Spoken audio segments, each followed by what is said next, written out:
Assalamualaikum warahmatullahi wabarakatuh. Bismillahirrahmanirrahim. Alhamdulillahirabbil alamin wa bihi nasta'inu ala umuri dunya waddin. Wassalatu wassalamu ala Rasulillah wa ala alihi wa ashabihi wa mawala amma ba'du.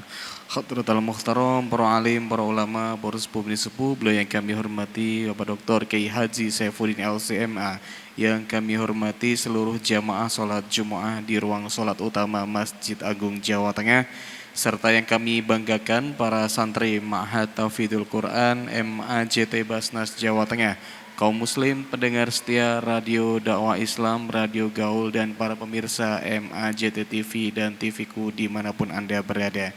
Alhamdulillahirabbil alamin, pengajian pada siang hari ini yaitu kajian tafsir tematik Al-Quran.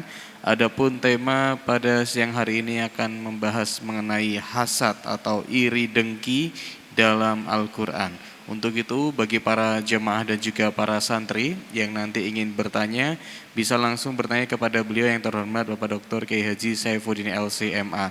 Dan bagi para pendengar setia dan juga para pemirsa, bisa bertanya melalui WhatsApp-nya Radio Dakwah Islam di 0821 336 70.000. Baik, untuk itu marilah kita buka pengajian pada siang hari ini dengan bacaan Ummil Kitab.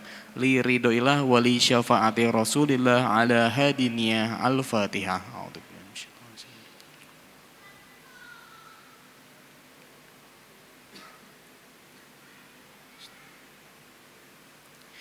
Baiklah, marilah kita simak bersama kajian tafsir tematik Al-Quran pada siang hari ini bersama beliau yang terhormat Bapak Dr. Kiai Haji Saifuddin LCMA. Kepada beliau waktu dan tempat disilahkan.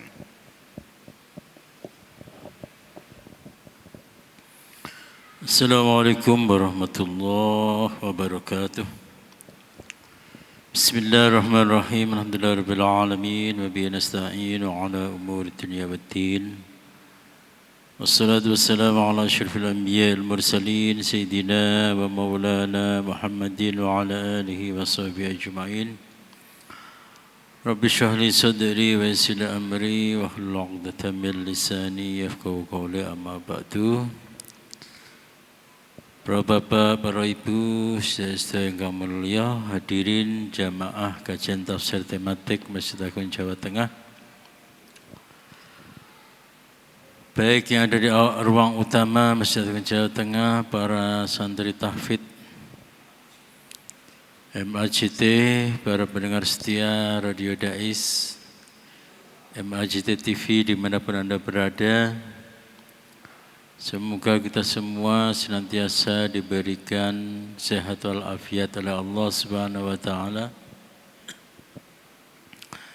Diberikan taufik dan hidayah, diberikan panjang umur, rezeki yang banyak, barokah dan manfaat. Amin Allahumma amin. Hadirin yang dirahmati oleh Allah, pada kesempatan kali ini kita akan mengangkat tema yaitu hasad atau iri dengki di dalam Al-Quran. Secara bahasa kita sudah mengetahui apa itu pengertian dari hasad atau biasa disebut dengan hasud. Hasud itu adalah pengen supaya nikmat yang diberikan pada orang lain itu hilang. Nek cara Jawa, seneng nek ana wong susah, susah nek ana wong seneng. Jadi susah dengan kebahagiaan yang ada pada orang lain, seneng kalau orang lain itu susah. Seneng delok wong susah, susah nek ana wong seneng. Iku hasud.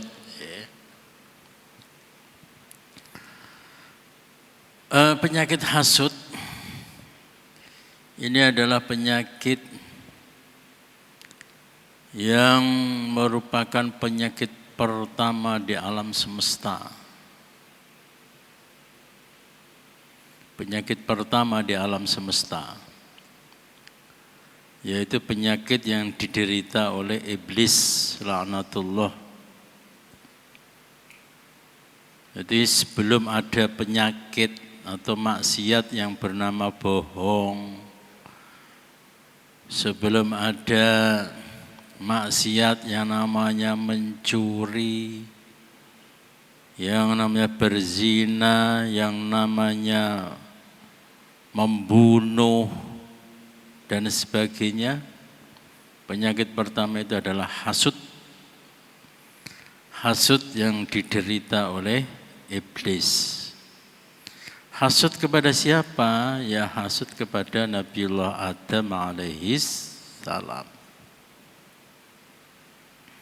Plus sing jenenge iblis iku di samping hasud iku ya duwe sifat sing jenenge yaiku takabur alias sombong. Nah, dari penyakit itu rusaklah berjuta-juta amal kebaikan, amal ibadah yang dilakukan oleh iblis. Sebagaimana diketahui bahwa iblis itu sebelum dilaknat oleh Allah Subhanahu wa taala itu adalah makhluk yang sangat taat kepada Allah Subhanahu wa taala. Ya meskipun sebetulnya tidak bisa disebut sebagai taat ya. Yaitu makhluk yang paling banyak ibadahnya kepada Allah Subhanahu wa taala. Sampai-sampai ada pepatah, tidak ada satu jengkal bumi kecuali iblis pernah sujud di situ. Akan tetapi karena ibadah dalam tanda kutip yang dia lakukan itu tidak tulus dari kehambaannya kepada Allah Subhanahu wa taala, maka rusaklah semua amalnya. Ini sebagaimana yang saya sampaikan di pengajian yang lalu ya. Jadi esensi dari ibadah itu adalah melakukan sesuatu sesuai dengan perintahnya Allah Subhanahu wa taala.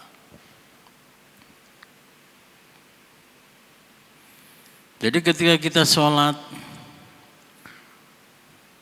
bukan karena menganggap bahwa sholat itu penting, sholat itu bermanfaat, sholat itu bisa membuat aku gini-gini. Tapi kita sholat karena Allah Subhanahu wa ta'ala, maka itu adalah inti dari ibadah. Orang kalau sholat hanya sekedar memenuhi kewajiban, ya lumayan lah, lumayan. Orang kalau sholat supaya hatinya tenang, supaya hidupnya bahagia, ya lumayan lah. Tapi meskipun demikian, sholat yang dia lakukan itu tidak bisa disebut sebagai sholat yang sejati. Karena apa? Karena dia masih melibatkan dirinya untuk menilai, padahal yang berhak menilai itu adalah hanya Allah Subhanahu wa ta'ala. Dia menilai sholat yang benar adalah seperti ini, sholat yang sah adalah seperti ini.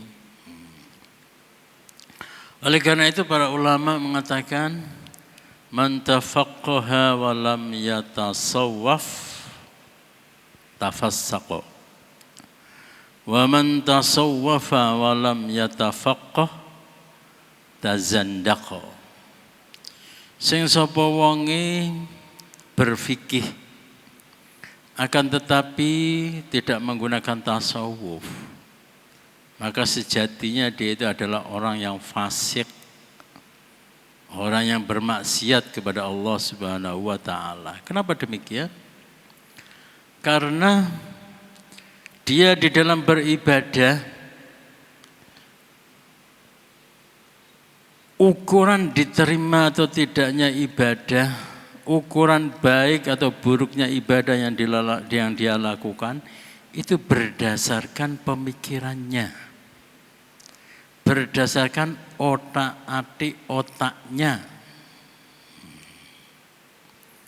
Sementara kalau orang beribadah, berfikih, dan dia menyerahkan diri pada Allah Subhanahu wa taala, mensucikan, mentasfiyahkan hati, pikiran, niat hanya karena Allah Subhanahu wa taala. Hanya karena Allah Subhanahu wa taala. Inilah ibadah yang sejati. Jadi kalau semuanya itu dikembalikan kepada Allah Subhanahu wa taala, maka tidak perlu ada yang namanya hasud, tidak perlu ada yang namanya iri dan dengki. Iblis laknatullah, seandainya dia tidak mempunyai sifat hasud, uripe tetap mulya. Keberadaan Nabi Adam alaihissalam itu sama sekali tidak mengganggu posisi iblis sebagai hamba Allah. Sama sekali tidak. Asal dia itu menghilangkan rasa hasud di dalam beribadah, itu tulus karena Allah Subhanahu wa ta'ala. Itu juga berlaku pada orang Yahudi yang nanti akan diterangkan ya. Orang Yahudi yang menikah, keberadaan Nabi Muhammad SAW itu diirini, didengki oleh orang-orang Yahudi, karena menganggap bahwa Gusti Kanjeng Nabi Muhammad SAW dengan posisinya sebagai Nabi, kedudukannya itu menjadi terganggu. Padahal seandainya dia itu mau menerima, mereka itu mau menerima kebenaran yang dibawa oleh Nabi Muhammad SAW,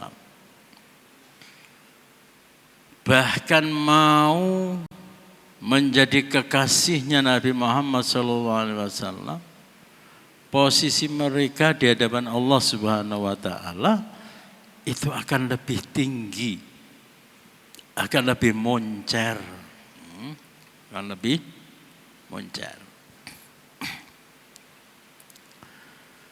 Baik, perkara masalah hasud ya,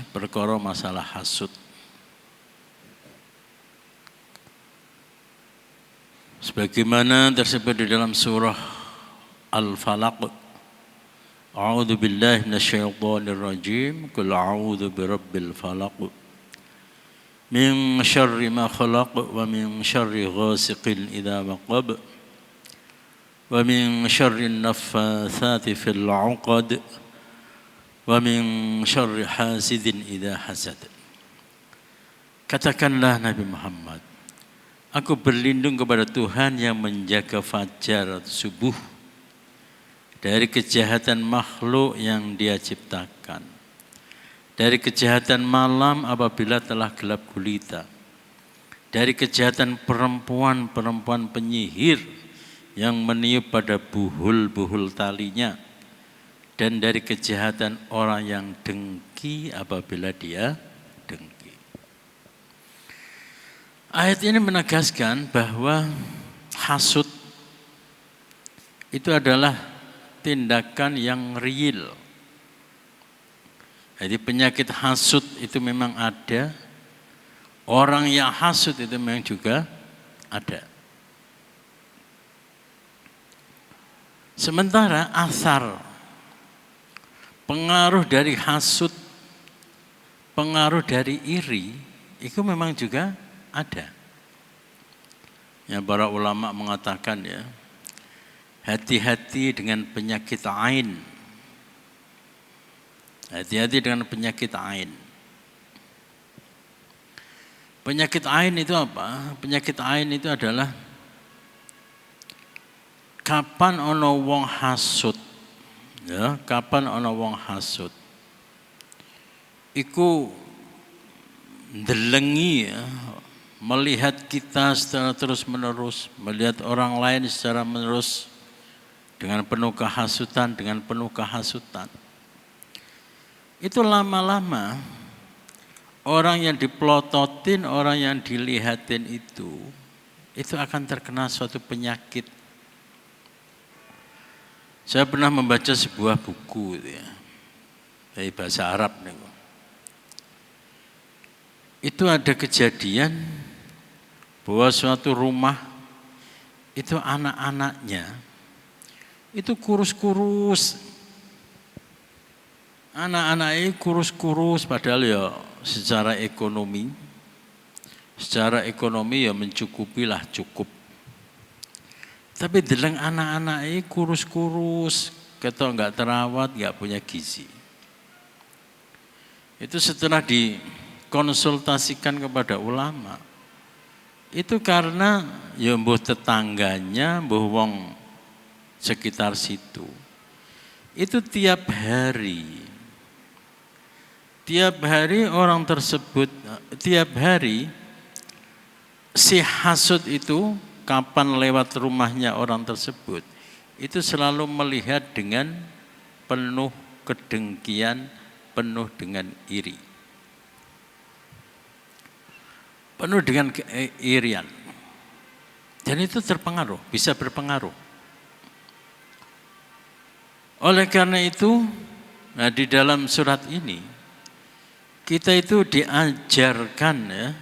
diajarkan untuk memohon perlindungan dari Allah Subhanahu wa Ta'ala. Ya logika sederhananya kan gini ya. Logika sederhananya, kalau kamu itu sok bisa membentengi diri, kira-kira ya nanti akan benar-benar kena sihir, benar-benar kena penyakit angin. Benar-benar kena penyakit ain. Dan itu sudah sudah menjadi sunatullah. Jadi tidak boleh kemudian kita mengatakan orang jahat tidak mungkin berpengaruh kepada saya misalnya. Orang jahat tidak mungkin bisa mencelakai orang yang baik. Enggak. Rasulullah pernah tertimpa suatu kejadian ya, meskipun kita yakini bahwa itu adalah sebagai pembelajaran bagi umatnya. Sebagai pembelajaran bagi umatnya bahwa ada hal-hal atau kejadian-kejadian di mana orang jahat pengaruh buruknya itu bisa menimpa kepada kita, dan supaya kita itu memohon perlindungan kepada Allah Subhanahu wa Ta'ala. Makanya di dalam hadis itu banyak ya, a'udzu bikalimatillahi tammati min syarri ma khalaq. Kita keluar rumah suruh baca Allahumma inni a'udzu bika an adilla au udall, an azilla au uzal, au azlima au uzlam, an ajhala au ujhala alai. Suruh doa sepanjang itu. Keluar rumah baca doa. Kita singgah atau ada di suatu tempat yang kelihatannya tidak beres, kita disuruh berdoa. Ini menunjukkan bahwa pengaruh hasud itu benar-benar real, benar-benar bisa mengenai kepada kita. Main nenek Arab niku ya, nenek Arab. Iku kayak ono omah api, ya, villa, apartemen. Ya. Itu biasanya ditulis Bismillahirrahmanirrahim, la quwwata illa billah.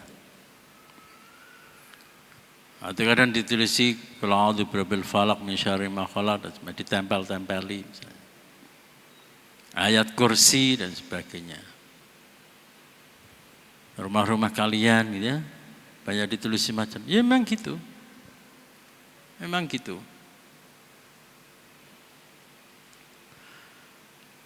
Kamu tidak boleh kemudian berargumen ya.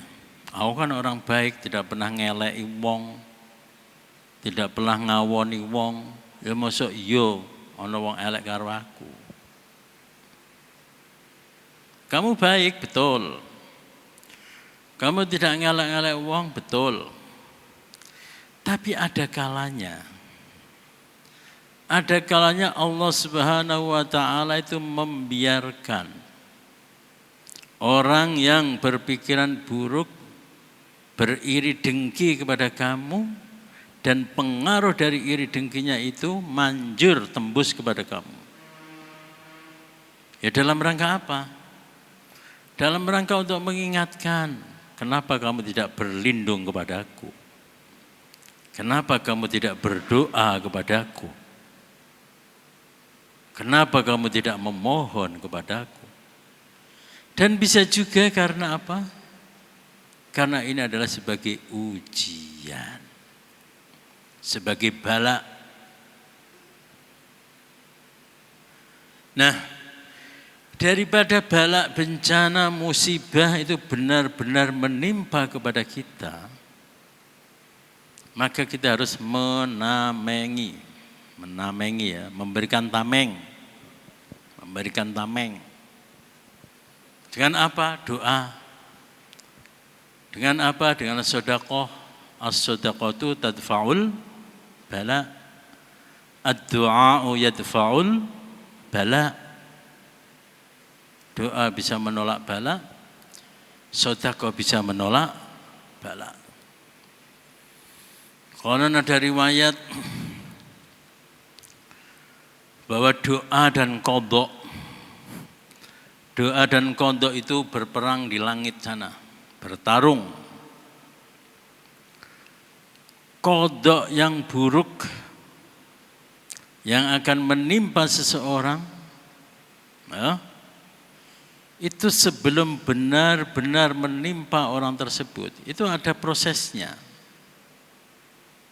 Ada prosesnya. Dan sebelum benar-benar menimpa, qadha itu bisa dihalangi, bisa dikalahkan oleh doa. Dan itu ya terserah Allah Subhanahu wa taala ya.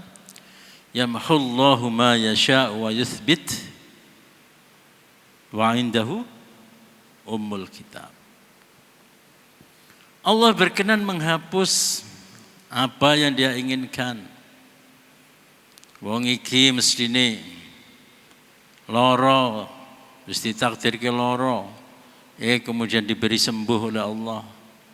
Wong iki mestine ditakdirke bodho, dihapus oleh Allah. Dihapus oleh Allah menjadi wong sing pinter. Wong iki mestine rezekine cekak, dihapus oleh Allah, kemudian rezekine dadi jembar. Justru ini menunjukkan, kemahakuasaan Allah Subhanahu wa taala. Lha ana wong ibarate ya. Ana wong wis menulis skenario nanti gini dan harus melaksanakan sesuai dengan skenario-nya. Jam 1 ngaji, jam 2 makan, jam setengah 3 deres, jam dolan misalnya. Kok kemudian dirubah misalnya? Ya itu menunjukkan ngapa berubah? Ya sekarepku lah. Aku sing ngatur-ngatur dhewe. Justru ketika Allah Subhanahu wa taala misalnya tadinya itu sudah mencatat bahwa si Handika orang bakal pinter misalnya. Kok kemudian dihapus oleh Allah Subhanahu wa taala? Diganti Andika dadi wong pinter, dadi hafid, dadi wong sing ngalim, misalnya ya, itu menunjukkan bahwa Allah itu adalah benar-benar berkuasa. Jadi ana wong berkuasa dalam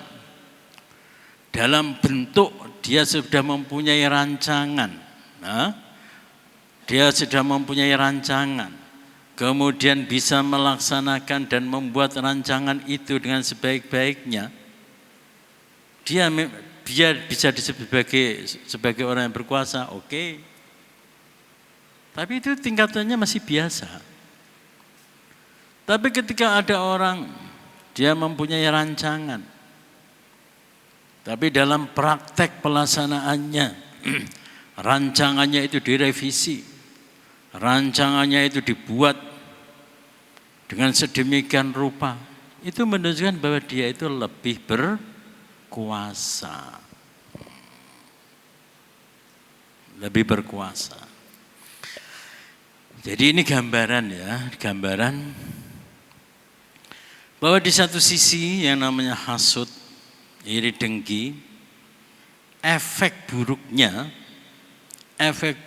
itu memang mungkin saja. Efek buruknya itu sangat mungkin untuk mengena kepada orang. Akan tetapi kita diajari oleh Allah Subhanahu wa taala, diajari oleh Rasulullah sallallahu alaihi wasallam untuk memohon perlindungan kepadanya.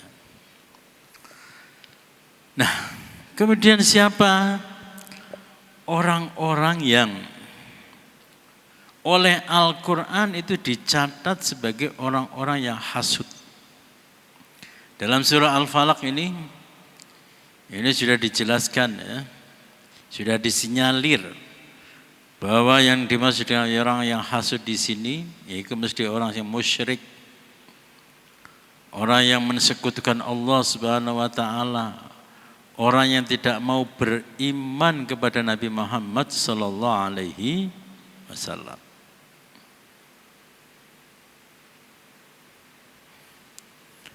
Nah, di dalam surah Al-Baqarah ayat 109 kita bisa melihat sapa sing wong sing hasud iku. A'udzu billahi minasyaitonir rajim. Wadda katsirun min ahlil kitab law yaruddunakum min ba'di imanikum kuffara hasadan min 'indi anfusihim min ba'di ma tabayyana lahumul haqqu fa'fu wasfahu hatta ya'tiyallahu bi amrihi innallaha ala kulli syai'in qadir. Banyak di antara ahlul kitab menginginkan agar mereka dapat mengembalikan kamu setelah kamu beriman. Mengembalikan kalian setelah kalian beriman menjadi kafir kembali. Kenapa? Karena rasa dengki dalam diri mereka setelah kebenaran jelas bagi mereka. Maka maafkanlah, biarkanlah dan berlapang dadalah sehingga Allah memberikan perintahnya. Sesungguhnya Allah Maha Kuasa atas segala sesuatu. Al-Baqarah ayat 109 ini mendeskripsikan bahwa pelaku hasud itu adalah ahli kitab. Yang dihasuti itu adalah orang-orang mukmin. Penyebab mereka hasud itu adalah karena orang-orang mukmin tersebut itu adalah dulunya itu adalah orang-orang musyrik. Kalau ini seringkali terjadi ya. Seringkali terjadi. Yes. Dalam satu komunitas misalnya. Kok kemudian ono sing protoli pindah ke komunitas yang lain. Wes. Ono anggota partai A. Yes. Ning pemilu berikutnya pindah ning partai B pamane. Yes. Juengkel iki, ora bolo iki, ora bolo. Sebab jenenge watak manusia iku cenderung untuk membanggakan kelompoknya. Mbuh kelompok itu bener, mbuh salah. Kapan anggotanya itu banyak, itu mereka bangga, senang,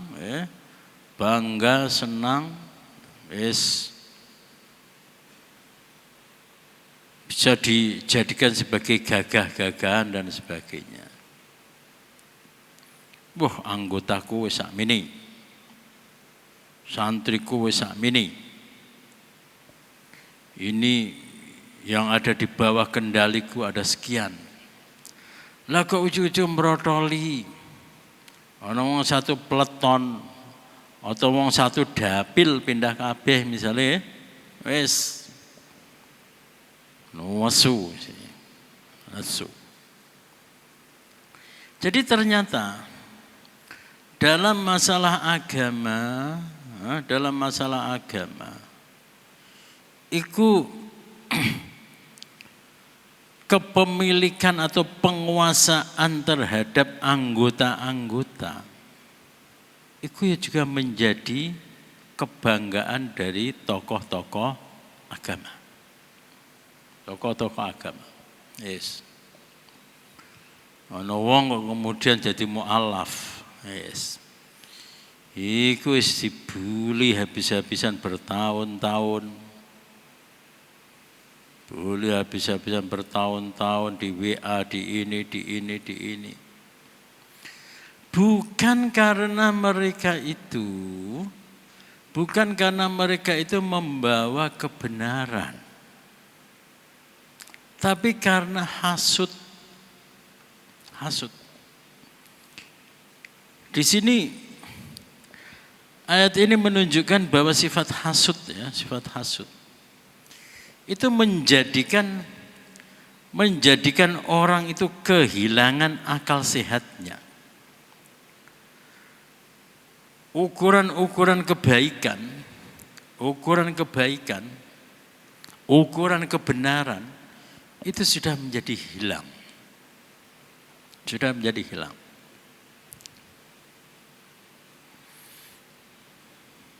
Nggak bisa dinalar lah, nggak bisa dinalar.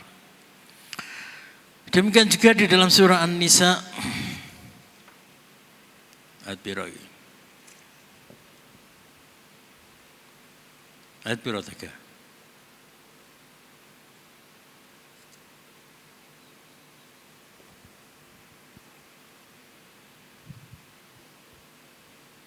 Alwi ayat piro?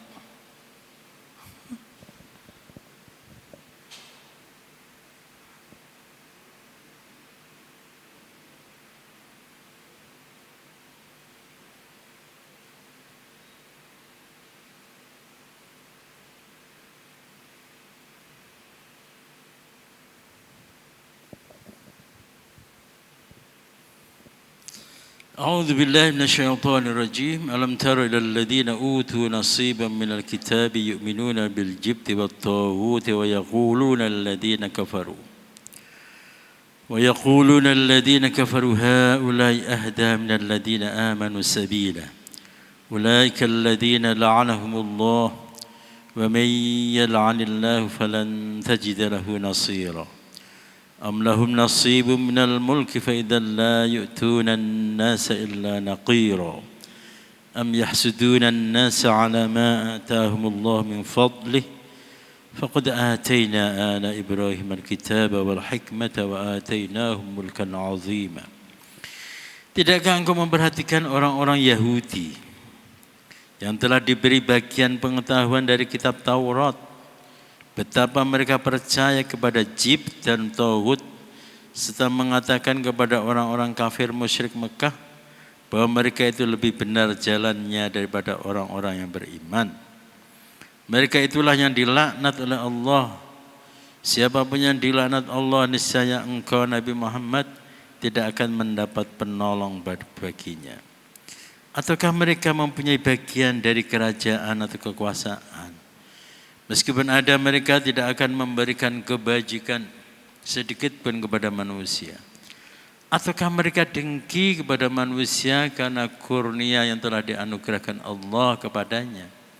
Sungguh kami telah menganugerahkan kitab dan hikmah kepada keluarga Ibrahim dan kami telah menganugerahkan kerajaan yang sangat besar kepada mereka. Ini cerita tentang orang-orang Yahudi. Sebagaimana saya sebutkan di awal tadi ya. Orang-orang Yahudi itu memang hawane iku. Dia itu ingin bahwa agamanya itu adalah agama yang paling diakui seluruh dunia.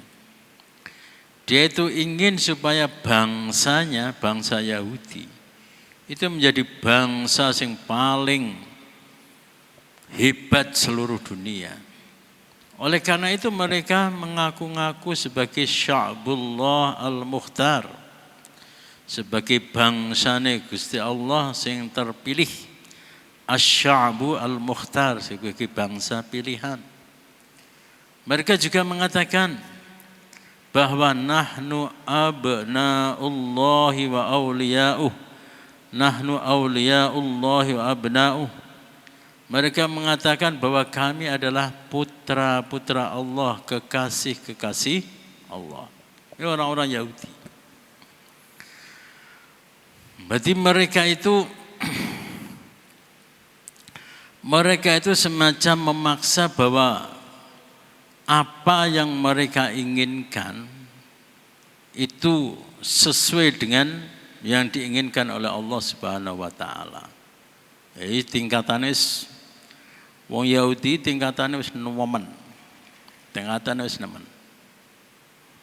Jadi kebenaran adalah apa yang kami anggap sebagai benar. Yang hak itu adalah apa yang kami anggap sebagai hak. Kekasih Allah adalah siapa yang kami akui sebagai kekasih Allah. Jadi Allah Subhanahu wa taala, Gusti Allah itu di mata orang Yahudi itu diatur-atur oleh orang-orang Yahudi. Jadi luwih nemen karo sing jenenge iblis pada zaman itu.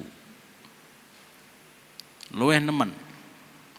Dan oleh karena itu ketika Nabi Muhammad sallallahu alaihi wasallam mengenalkan agama yang sejatinya adalah agama Nabi Ibrahim alaihissalam, yaitu agamanya apa? Agama Islam.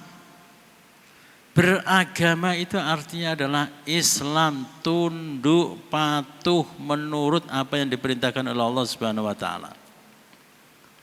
Beragama itu bukan seperti orang-orang Yahudi yang maksud mereka itu adalah apa yang menurut otak mereka benar, maka itu adalah kebenaran. Apa yang dijalankan oleh mereka, maka itulah agama. Nah, ini beda nih. Kenapa agama yang dibawa oleh Nabi Muhammad SAW itu disebut dengan Islam?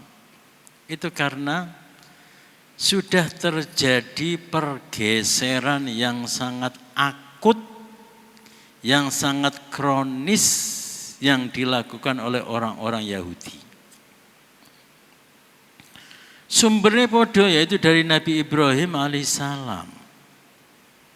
Nabi Ibrahim dari Allah Subhanahu wa taala. Tapi dari sumber yang sama,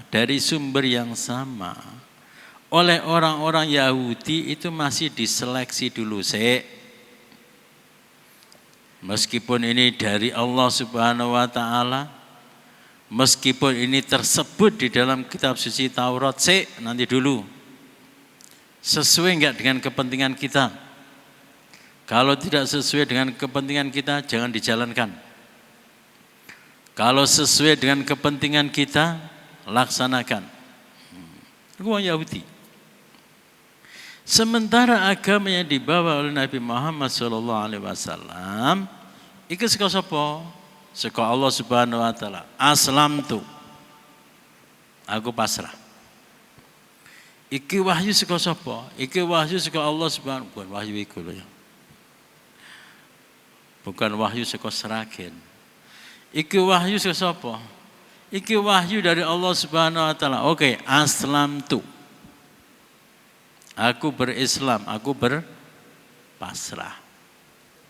Nah, model beragama yang pasrah kepada Allah Subhanahu wa taala ini oleh orang-orang Yahudi itu dianggap sebagai ancaman, dianggap sebagai gangguan. Oleh karena itu wong Yahudi benci, hasud, iri, dengki karo wong-wong Islam. Karo wong Islam. Karena apa? Secara kuantitas banyak orang yang kemudian masuk Islam.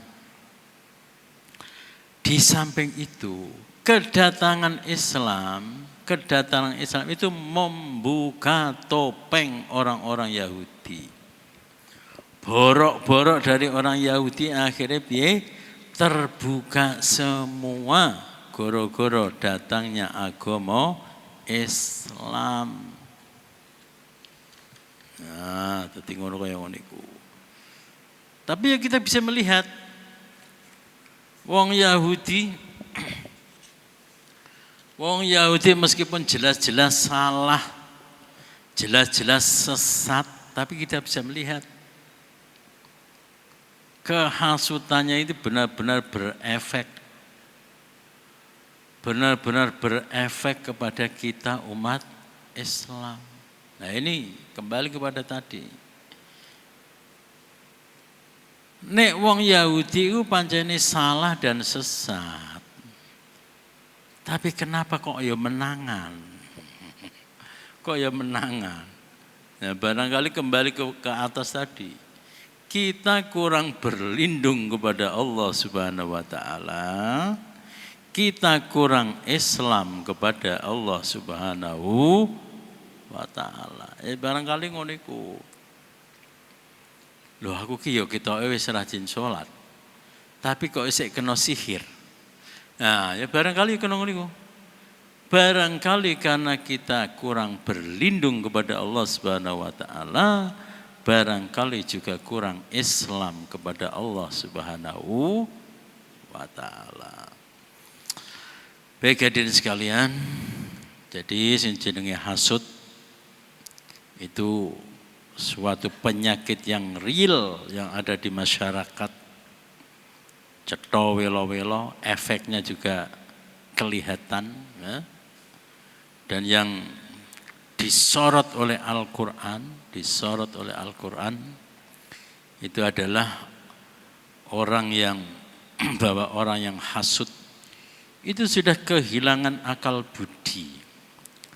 Sudah kehilangan kecerdasan. Saiki nembe rame niku ya. Ana tokoh nasional mengatakan, udahlah jangan sampai kita semua itu sakit jiwa karena ngurusin ijazah. Jadi dia mau mengatakan sing sakit jiwa iku mong wong 3, 4, 5, 6 tok, yang lain jangan ikut-ikut sakit jiwa. Ya banyak ya kadang seneng. Baik, demikian yang bisa saya sampaikan. Barangkali ada yang mau bertanya, monggo. Ya. Assalamualaikum warahmatullahi wabarakatuh. Izin bertanya, Yai. Apa makna dari ayat 15 dalam surat Al-Fath yang tertera di halaman belakang, dan pelajaran apa yang bisa kita ambil di dalam kehidupan sekarang ini? Sudah.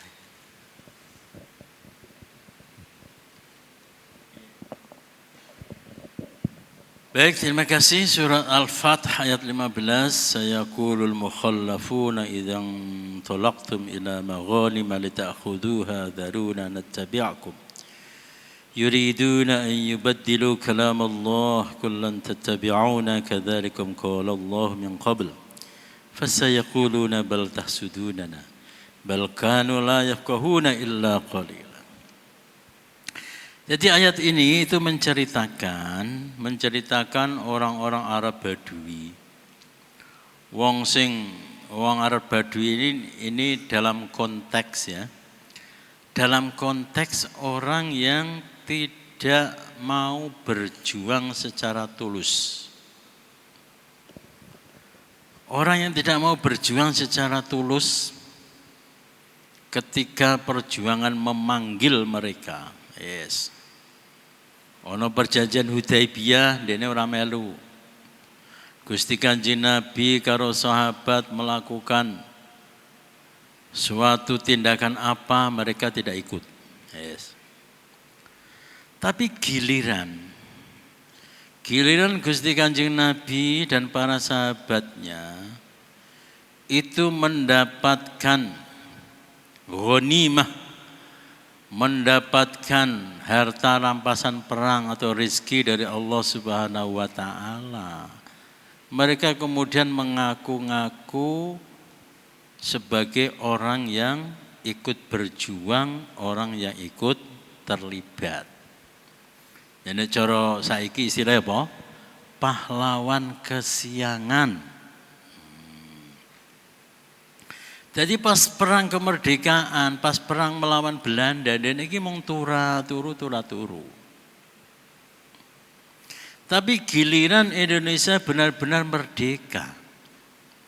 Giliran Indonesia itu sudah menikmati kemerdekaannya dengan kekayaan alamnya yang banyak. Kemudian mereka mengaku, saya dulu ikut bertempur, ikut ini. Nah, ketika pahlawan sejati itu mengatakan, kapan kamu itu kapan kamu ikut mengangkat senjata? Kapan kamu turun di medan laga peperangan? Kamu enggak berhak menikmati kemerdekaan. Kemudian wong iku jawab, alah, wong iki ora usah hasud. Aku ya pancene melu perang kok. Gitu ya. Jadi Al-Fatah ayat 15 ini penerapan kata hasud di sini, itu adalah tuduhan. Tuduhan dari orang-orang sing males, tuduhan dari pahlawan kesiangan kepada para pahlawan sejati. Ya wis ini contoh contoh gampangnya ya. Idul Adha, Idul Adha. Sini beberapa santri ya, iku melu mbedeti wedhus, sapi, melu motong-motong, melu bungkusi dan sebagainya, ya toh? Yes. Mari ngono mulih nggawa sak plastik, rong plastik masing-masing to, ya toh. Giliran masalah nyate-nyate bakar-bakar. Potongan-potongan sing rak melu nyedak-nyedak, ya. Potongan-potongan santri-santri sing tidak ikut bedeti, tidak ikut berkeringat, melu-melu nyedak. Lha ngopo kowe rene? Lha kowe wingi melu. Ya aku melu kok. Ning ndi? Aku melu ora kono. Alah hasud kowe iki. Mosok melu ra entuk nang niku to. Mbok usah hasud kayak gitu. Aku ya melu bedati ya kayak gitu. Ya, gambarannya semacam itu. Paham ya? Nah, kamu termasuk yang mana? Yang ikut itu enggak? Ikut. Ya, bagus. Yang tidak siapa? Contoh nih. Hah? Ibra apa mana? Ibra iku ya nyekel peso ya ora, nyekel daging ya ora, wis turu ning kamar wae. Kira nyate-nyate ning Mbak Lisa. Kira nyanyi balisa, aku melu kok, aku melu. Mak kono. Allah, andi apa kowe iku? Coba jeneng Harir jenengmu. Atip. Allah Atip wonge hasud. Aku melu nyate-nyate enggak entuk. Nah, kayak gitulah. Paham ya?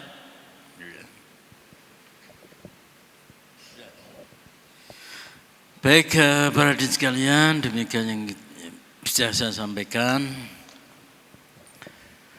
Mudah-mudahan kita terjauhkan dari sifat hasud. Kita dijauhkan dari orang-orang yang hasud kepada kita. Dan mudah-mudahan pengaruh hasud orang lain kepada kita ditangkal oleh Allah Subhanahu wa taala. Amin Allahumma amin. Baik, kurang lebihnya mohon maaf. Wa'alaikum minkum. Assalamualaikum warahmatullahi wabarakatuh.